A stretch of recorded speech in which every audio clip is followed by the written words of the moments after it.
आपने 1 साल की एफडी कर दी, लेकिन तब क्या जब आपको 6 महीने में ही पैसे की जरूरत पड़ गई। वैसे ही एफडी में इंटरेस्ट रेट कम होता है। मैच्योरिटी डेट से पहले एफडी तोड़ने पर बैंक आपके ऊपर 1% की पेनल्टी लगा देगा, जिससे आपका इंटरेस्ट रेट और कम हो जाएगा। एफडी में पैसा इसी वजह से तो रखा जाता है कि जब आपको पैसे की जरूरत पड़े तब आपको पैसा मिल जाए और इस पैसे के ऊपर आपको सेविंग अकाउंट से ज्यादा इंटरेस्ट मिले। लेकिन पेनल्टी की वजह से कई बार आपको एफडी पर सेविंग अकाउंट से भी कम इंटरेस्ट मिलता है। क्या कोई ऐसा तरीका है जिससे आप जब चाहो एफडी तोड़ सको और पेनल्टी की वजह से आपका इंटरेस्ट रेट कम ना हो? आज मैं आपको एफडी करने का वो तरीका बताऊंगा जो आज तक यूट्यूब में किसी ने नहीं बताया है। इस वीडियो में ना आपको ये बताया जाएगा कि किस ऐप से एफडी करें और न ही ये बताया जाएगा कि किस बैंक में एफडी का इंटरेस्ट रेट सबसे ज्यादा है। तो चलो शुरू करते हैं। जब आप एफडी करते हैं तो उसका ड्यूरेशन फिक्स होता है। आप उस टाइम पीरियड से पहले पैसा नहीं निकाल सकते और इस फिक्स ड्यूरेशन के लिए आपको एक फिक्स्ड इंटरेस्ट रेट मिलता है। मान लो आपने 1 लाख की एफडी कराई 1 साल के लिए और इसमें आपको 6.8% का इंटरेस्ट मिलने वाला था, लेकिन आपको 11 महीने में ही पैसे की जरूरत पड़ गई तो बैंक आपको आपका पैसा दे तो देगा, लेकिन वो पहले ये देखेगा कि 11 महीने के लिए उसका इंटरेस्ट रेट क्या चल रहा है। ये 1 साल वाली एफडी से तो कम ही होगा। एसबीआई में ये इंटरेस्ट रेट 6.5% है, तो बैंक आपको 6.5% में से भी पेनल्टी घटा के जो रेट आएगा उस हिसाब से इंटरेस्ट पे करेगा। ज्यादातर बैंक में पेनल्टी रेट 1% होता है, तो अब आपको 5.5% का इंटरेस्ट रेट मिलेगा।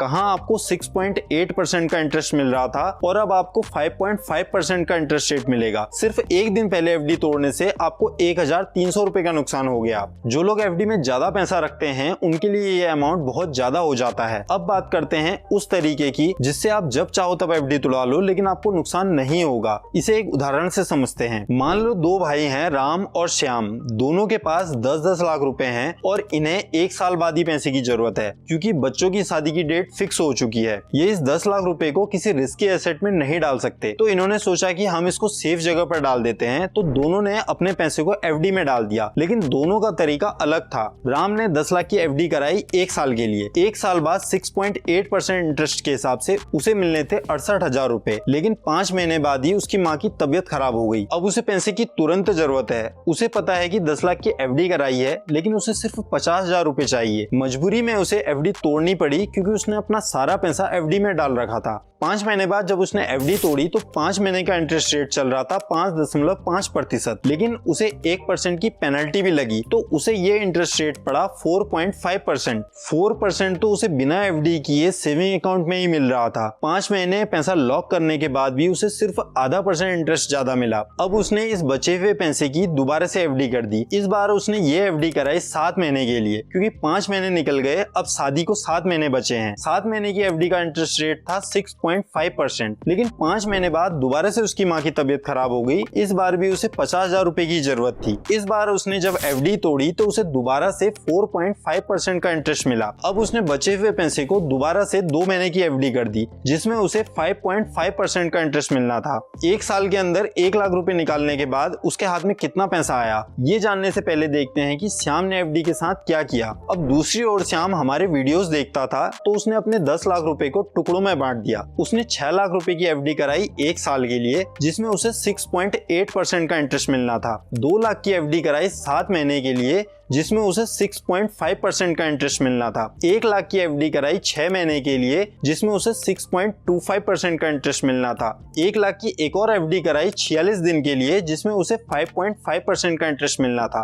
ये सारी एफडी उसने ऑटो रिन्यू में लगा दी, जिससे एफडी न टूटने पर भी वो दोबारा से सेम ड्यूरेशन के लिए एफडी हो जाए। 7 महीने और 1 साल वाली एफडी को उसने ऑटो रिन्यू में नहीं लगाया, क्योंकि उसे 1 साल बाद ही पैसे चाहिए थे। अब 5 महीने बाद जब उसकी माँ की तबियत खराब हुई तो उसने अपनी 46 दिन वाली एफडी तोड़ दी। ये एफडी 3 बार ऑटो रिन्यू हो चुकी थी। इसमें से उसने 50,000 रुपए निकाले और राम को दे दिए और बाकी के पैसे को दोबारा से 46 दिन की एफडी कर दी। जब 5 महीने बाद दोबारा से उसकी माँ की तबियत खराब हुई तो उसने इसी एफडी को तोड़ा। इस बार भी इस एफडी पर उसे 5.5% का इंटरेस्ट रेट मिला और ये 3 बार ऑटो रिन्यू भी हो चुकी थी। जो 7 महीने वाली एफडी थी वो जब मैच्योर हुई तो श्याम ने उसे 4 महीने के लिए 5.5% के इंटरेस्ट से दोबारा से एफडी में डाल दिया। अब इसे कैलकुलेशन से देखते हैं कि राम के पास 1 साल बाद कितने पैसे थे और श्याम के पास कितने, इस तरीके से श्याम को कुछ फायदा भी हुआ कि नहीं, इसे समझने के लिए मैंने एक एक्सेल शीट बनाई है। आप चाहे तो इसे डिस्क्रिप्शन से डाउनलोड भी कर सकते हैं। राम ने पहली एफडी कराई 10 लाख रुपए की 365 दिन यानी 1 साल के लिए, जिसमें उसे मिल रहा था 6.8% का इंटरेस्ट रेट। 1 साल बाद उसको मिलते मेच्योरिटी अमाउंट में 10,68,000 रुपए। लेकिन जब उसकी माँ की तबियत खराब हुई तो ये एफडी उसे तोड़नी पड़ी 5 महीने में, मतलब 150 दिन में, जिसमें इंटरेस्ट रेट चल रहा था 5.5% और 1% पेनल्टी घटाने के बाद उसको 4.5% का इंटरेस्ट रेट मिला। तो उसके 10 लाख रुपए 5 महीने बाद हो गए 10,18,000 रुपए। इस 10,18,000 में से उसने 50,000 रुपए अपने माँ के इलाज में लगाए, तो उसके पास बचे 9,68,000 रुपए। ये एफडी उसने दोबारा से कर दी 7 महीने के लिए, जिसमें उसे इंटरेस्ट रेट मिलने वाला था 6.5% और उसे मैच्योरिटी अमाउंट मिलता 10,04,000 रुपए। लेकिन दोबारा से माँ की तबियत खराब होने की वजह से उसे ये इंटरेस्ट रेट पड़ा 4.5%। तो उसे ये 9,68,000 की एफडी करने पर 9,86,000 रुपए मिले, जिसमें से उसने 50,000 रुपए निकाल के अपनी माँ की खर्च में लगा दिए। अब शादी के 2 ही महीने बचे थे, इसलिए उसने 60 महीने की दोबारा से एफडी कर दी, जिसमें उसे 5.5% का इंटरेस्ट रेट मिल रहा था, जिससे उसके 9,36,000 रुपए 60 दिन बाद 9,44,000 रुपए हो गए। इसका मतलब राम ने जो एफडी की हुई थी उसमें से 1 लाख रुपए निकालने के बाद भी उसे 9,44,000 रुपए मिले। अब देखते हैं हमारे तरीके से जब श्याम ने एफडी की तो उसको कितना पैसा मिला। श्याम ने अपनी पहली एफडी करी 6 लाख रुपए की, जिसमें उसे 365 दिन यानी 1 साल बाद 6,40,000 रुपए मिल रहे थे 6.8% के इंटरेस्ट रेट से। श्याम को यह एफडी तोड़ाने की जरूरत नहीं पड़ी, इसलिए उसे 6,40,000 रुपए पूरे मिले। दूसरी एफडी श्याम ने कराई 2 लाख रुपए की 7 महीने के लिए, जिसमें उसे 6.5% का इंटरेस्ट रेट मिलना था। 7 महीने बाद श्याम को 2 लाख रुपए में से 2,07,000 रुपए मिले। इस अमाउंट को उसने दोबारा से 5 महीने के लिए एफडी कर दिया, जिसमें उसे 5.5% का इंटरेस्ट रेट मिला। तो श्याम के ये 2 लाख रुपए 1 साल बाद 2,12,000 रुपए हो गए और उसने ये एफडी नहीं तोड़ाई, तो इस वजह से उसको ये पूरा पैसा मिला। अब बात करते हैं श्याम की तीसरी एफडी के बारे में। ये एफडी श्याम ने कराई थी 1 लाख रुपए की 6 महीने के लिए, जिसमें उसे 6.25% का इंटरेस्ट रेट मिल रहा था। तो 6 महीने बाद उसके 1 लाख रुपए 1,03,000 रुपए हो गए। उसने ये एफडी दोबारा से 6 महीने के लिए कर दी, तो उसके 1,03,000 रुपए 6 महीने बाद 1,06,000 रुपए हो गए। तो इस 1 लाख रुपए की एफडी में 1 साल बाद उसे 1,06,000 रुपए मिले। अब बात करते हैं श्याम की उस चौथी एफडी के बारे में, जिसे उसने 2 बार तोड़ाया। इसमें उसने 1 लाख रुपए डाले हुए थे 46 दिन के लिए 5.5% के हिसाब से। 46 दिन बाद उसके ये 1 लाख रुपए 1,06,000 रुपए हो गए। ये एफडी ऑटो रिन्यू में लगाई हुई थी, इसलिए 46 दिन बाद ये एफडी दोबारा से हो गई और 92 दिन बाद ये तिबारा से हो गई। तो 3 बार मैच्योर होने की वजह से 5 महीने बाद उसके 1 लाख रुपए 1,02,000 रुपए हो गए। इसमें से 50,000 रुपए निकाल के उसने अपनी माताजी के इलाज में खर्च किए और बचे हुए पैसे को उसने दोबारा से एफडी कर दिया, वो भी 46 दिन के लिए। ये एफडी भी 3 बार मैच्योर हुई, जिससे उसके 52,000 रुपए 53,185 रुपए हो गए। इसमें से 50,000 रुपए उसने दोबारा से निकाले और अपने माँ के इलाज में खर्च किया, जिसके बाद भी उसके पास 3,000 रुपए बचे रहे। लेकिन अभी भी शादी के 2 महीने बचे हुए हैं, लेकिन हम ये मान लेते हैं कि उसने इस 3,000 रुपए को अपने सेविंग अकाउंट में ही रहने दिया और इसकी कोई एफडी नहीं की। अब ये देखते हैं कि 1 साल बाद श्याम ने कितना पैसा बनाया। श्याम की पहली एफडी से उसे 6,40,800 रुपए मिले, दूसरी एफडी से 2,12,000 रुपए, तीसरी एफडी से 1,06,000 और चौथी एफडी में से 1 लाख रुपए निकालने के बाद भी उसको 3,000 रुपए मिले। मतलब श्याम के पास 1 साल बाद टोटल 9,62,575 रुपए थे, जबकि राम के पास 9,44,870 रुपए ही थे।